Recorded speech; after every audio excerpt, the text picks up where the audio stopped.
Céline et je m'apprête à réaliser le tirage pour le signe des Gémeaux. Et alors avant de commencer le tirage, je vais vous présenter les cartes que je vais utiliser. Donc nous avons ici l'oracle des nombres, l'oracle du Verseau et à la fin du tirage, une carte issue de l'oracle les portes de l'intuition. Alors on va commencer tout de suite avec l'énergie qui vous accompagne. Et c'est l'énergie de Gabriel, pardon, ça commence fort.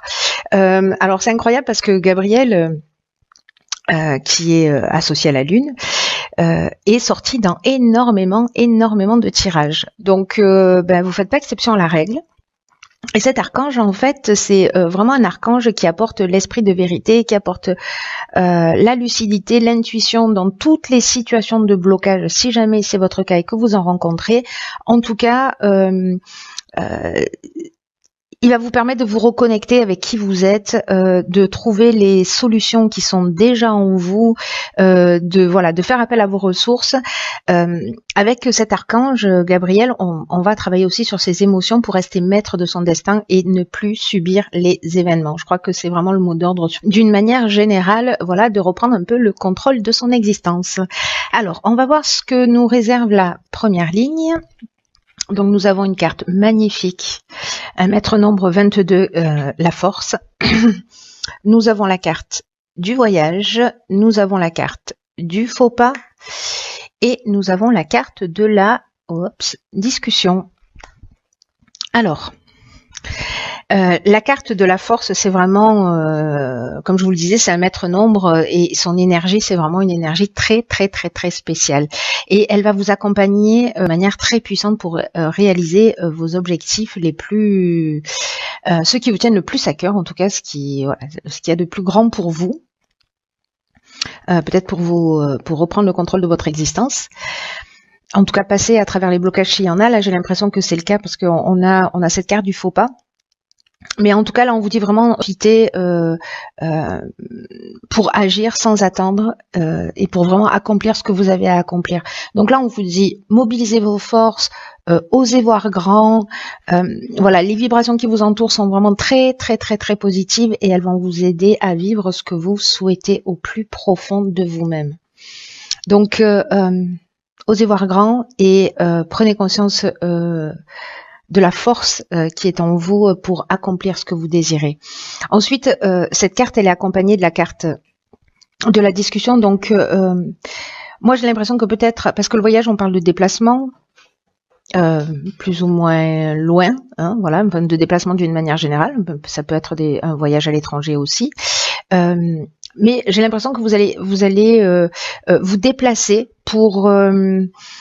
voyez la carte de la discussion, c'est une carte qui nous parle de concertation, qui nous parle de réunion, de réflexion, voilà, de débattre d'un sujet, peut-être d'une erreur, qui a été commise avec cette carte du faux pas. Je vais y revenir. Mais en tout cas, il y a vraiment une notion de négociation, de conciliation, de recherche de solutions. Vous voyez, à travers cette carte de la discussion. Alors.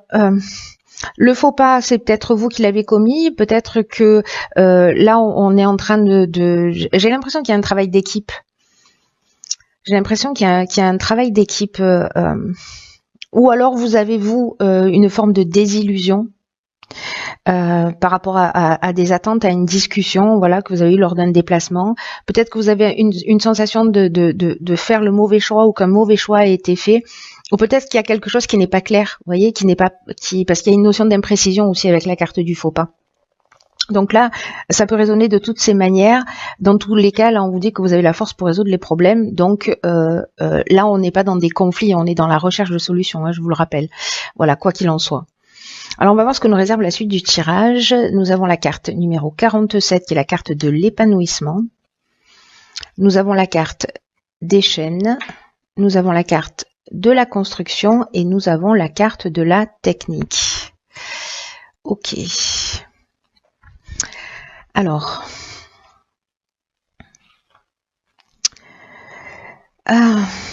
Cette carte de l'épanouissement, elle nous dit encore une fois que vous êtes vraiment sous de très belles influences. Hein. Là, c'est une carte qui nous dit d'une manière générale que s'il y a des agitations dans votre vie, je pense que c'est peut-être lié à cette situation, qui peut être aussi bien dans le domaine professionnel que sentimental. Hein. Là, ça peut toucher tous les domaines. Je ne sais pas pourquoi moi je l'ai lié, c'est peut-être la salle de réunion qui m'a mis sur la voie de la voie professionnelle, mais ça peut vraiment résonner dans tous les domaines, pour le coup. Donc, je reviens à cette carte de l'épanouissement qui nous dit que s'il y a des agitations, que s'il y a des problématiques, s'il y a des blocages dont nous parlait Gabriel tout à l'heure, ils ne vont pas durer, voilà, et ils vont laisser place à un réel épanouissement. Donc là, on vous dit qu'il y a quelque chose de très positif pour vous et qu'il ne faut pas vous laisser influencer peut-être par des divergences qui soient passagères. Parce que elles vont finir par disparaître. Je pense que vous allez trouver un accord et vous allez poser vraiment des bases solides. D'ailleurs, c'est ce que nous dit cette carte de la construction. Si c'est une relation amoureuse, c'est pareil. Vous voyez, si c'est une relation professionnelle, c'est pareil. Si c'est une relation familiale, c'est pareil. C'est toutes les histoires qui parfois demandent du temps, ou qui parfois demandent de faire des concessions. Mais à terme, c'est des concessions qui vraiment seront minimes comparées au bien-être que cette relation, que cette situation va finir par vous apporter. Donc là, on vous demande quand même de garder confiance. Parce que nous avons aussi la carte des chaînes. La carte des chaînes, c'est peut-être vous vous sentez dans une situation peut-être de soumission, une situation de latence ou de blocage encore une fois. Peut-être de dépendance, peut-être que si c'est professionnel, vous êtes dans une forme vous êtes dans un arrêt de travail, vous voyez. Si c'est une relation sentimentale, peut-être qu'il y a une notion de stagnation ou de passivité, mais avec la carte de la technique, on est quand même dans le progrès, dans la recherche, dans le perfectionnement. Donc là, si on est en train de parler de relations humaines, je sais que c'est un peu particulier, parce que là, ça sonne vraiment technique, hein, pour le coup. Si c'est dans le domaine professionnel, vraiment, on est dans les nouvelles technologies, là, on est dans le sens de l'innovation, on est, voilà. Si c'est professionnel, vraiment il y a quelque chose qui se construit. Peut-être que ça stagne, peut-être que ça va pas aussi vite que ce que vous souhaitez, peut-être qu'il y a des divergences parce qu'il y a cette forme d'imprécision dont je vous parlais tout à l'heure avec cette carte du faux pas. Mais du coup, pour moi, vous allez trouver des solutions. Voilà, là on vous dit simplement, ne vous laissez pas perturber par ça, ne vous braquez pas, parce que il y a quand même quelque chose de constructif et d'épanouissant au bout de cette situation, encore une fois, peu importe le domaine. Alors, ensuite, nous avons la carte du partage. Ah ben voilà, ok. Très intéressant, vous allez voir pourquoi. Nous avons la carte des écrits, nous avons la carte de la régénération et la carte du marginal. Alors, fascinant. Alors, fascinant pourquoi ? Je vous explique tout de suite. Parce que la carte numéro 2, beaucoup de 2 hein, dans votre... ça nous parle de la relation que l'on a aux autres. Et c'est une carte qui nous dit qu'il faut apprendre à collaborer avec les autres, justement, et pas simplement... Pardon, je m'étouffe. Et pas simplement vouloir imposer son point de vue. Et ça va vous permettre d'améliorer les relations avec les autres. En tout cas, ça va vous ouvrir de nouveaux horizons. Alors, c'est très intéressant parce que soit c'est vous qui êtes comme ça, soit c'est une personne qui est en face de vous, décidément. Et là, on vous demande vraiment de mettre de l'eau dans votre vin. Parce que la carte du marginal, vous voyez, c'est une carte qui parle d'affirmation de soi, qui parle d'indépendance, qui parle de liberté et qui parle de refus des contraintes. Donc, il y a une notion de rebelle, il y a une notion d'insoumis avec cette carte du marginal. Là, il y a vraiment cette notion de se mettre à la place de l'autre. C'est-à-dire que le dialogue, vraiment, c'est une très bonne manière de tirer les choses vers le haut. Vous avez envie d'être compris, vous avez envie d'être respecté, et l'autre en veut autant. Donc là, cette communication, ce partage, ce qu'on vous propose là, c'est d'arriver à exprimer ce qui est juste pour vous et de permettre à l'autre aussi d'exprimer ce qui est juste pour lui et peut-être d'essayer de se mettre à la place de l'autre pour mieux le comprendre.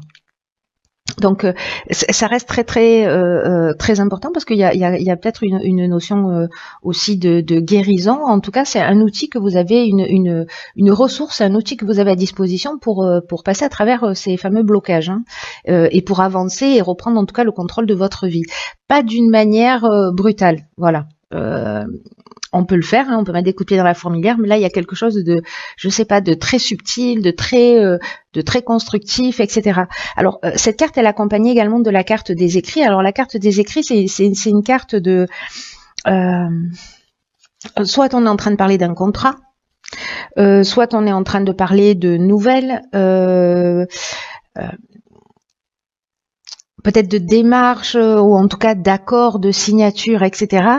Et le fait d'être dans le partage, dans la négociation et de pas être dans absolument le refus des contraintes, ça va vous permettre cette régénération, c'est-à-dire une reconstruction, une amélioration financière, peut-être un regain de sentiments si on est en train de parler d'une relation sentimentale. En tout cas, il y a de la guérison, il y a du renouveau, il y a une nouvelle énergie, il y a vraiment une amélioration.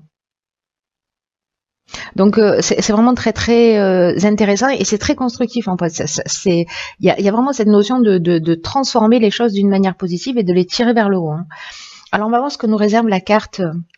D'accord. Donc c'est la carte de la réparation, issue de l'oracle Les Portes de l'Intuition.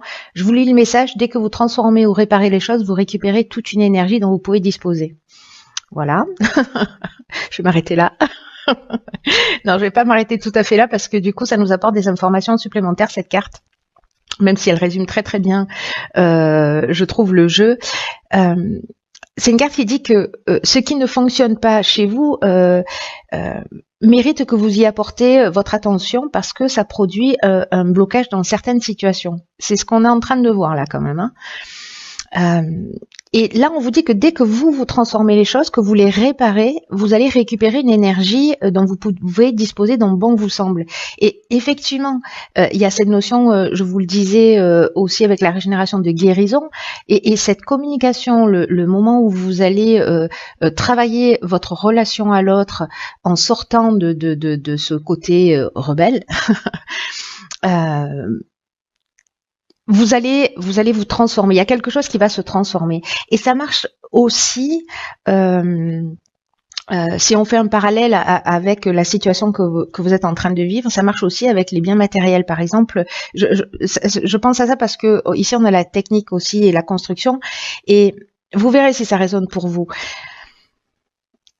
Mais leur état de marche de ces choses matérielles, je sais pas, de votre cafetière, d'un meuble, de quelque chose de cassé, d'en panne ou d'inutile que vous avez, on vous demande soit de le réparer, soit de vous en débarrasser. Parce que l'état de marche de ce qui vous entoure, c'est un peu l'image de votre propre fonctionnement. Vous voyez, comme un effet miroir. Donc, si vous commencez à le considérer de cette manière, qu'il y a une projection d'une certaine facette de vous-même, vous allez commencer à agir aussi sur le plan matériel. C'est-à-dire que vous n'allez pas laisser traîner et vous n'allez pas laisser traîner les choses. Vous allez les transformer. Vous n'allez pas vous bloquer. Vous allez réparer ce qui doit être réparé, transformer ce qui doit être transformé sous tous les aspects de votre vie. Et il y a vraiment, ça va apporter cette régénération et ce bien-être là qui va augmenter d'une manière vraiment considérable. Et ce comportement, cette manière de faire, vraiment, ça va rejaillir